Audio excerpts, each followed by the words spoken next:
Welcome everybody to the Liberal Dinosaur Fan. I'm your host, KB, the coolest dino dude. Now that we mentioned them, dinosaurs! They're everywhere! In our cereal, on television, in the movies, video games, children's books, museums, and theme parks, fictional literature, science literature, magazines! It's an invasion! Come on, Tom Cruise! Take Dakota and run away, cause here come the tripods and they've got the face of a Tyrannosaurus! But did you know that most of all these representations and versions are actually wrong?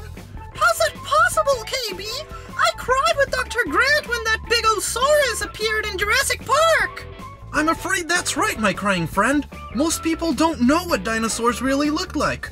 Or they're stuck with the look of a movie from 1993.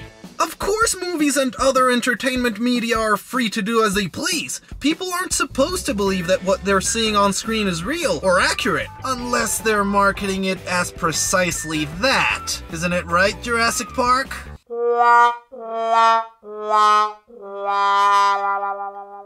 Oh yeah? Well, Jurassic World is the 4th highest grossing film to date. What do you have to say about that? That the first is James Cameron's Avatar, but no one uses it as a scientific source. Or do they? That blue puck has, you must save the planet! So what's the difference between the movie dinosaurs and the more scientifically accurate ones? Let's check out the general problems.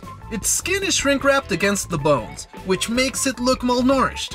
Its feet are way too heavy, the tail's too short, the colors are dull and simplistic, and of course, it needs feathers. Whoa, hey, stop! Shut up and sit down. Here's the deal. Lots of people know dinosaurs had feathers, but not how many of them, or just how. Not even scientists were entirely sure. However, the discovery of my species, the Calindrodromius, gave them definitive proof that feathers weren't the latest in fashion amongst the last dinosaurs before the mass extinction. Feathers were a basic trait that any dinosaur could have had. And there's more feathery evidence coming from places like China, such as Eutyrannus, a relative of T-Rex, and Velociraptor fossils with marks left by wing feathers. You heard me right, kids. Velociraptor had feathers. But feathers is the least of this bro's problems. Nah, dudes. Compared with Velociraptor, the T-Rex we talked about earlier is godly.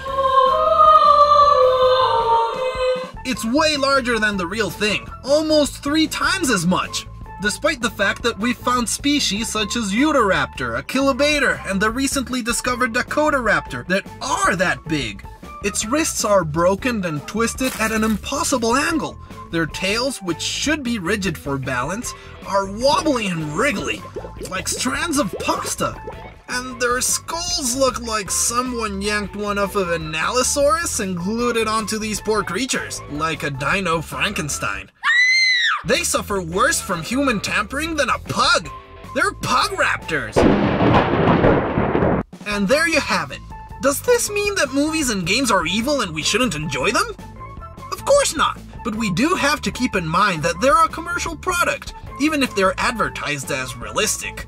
If we enjoy a topic a lot, we can read or listen to the people that study it, and always enjoy entertainment for what it is. I'm KB, and this was the Liberal Dinosaur Fan. Savages, barely even human! Get back here, you prehistoric chicken! No! Stay back, you smurf! Stay back!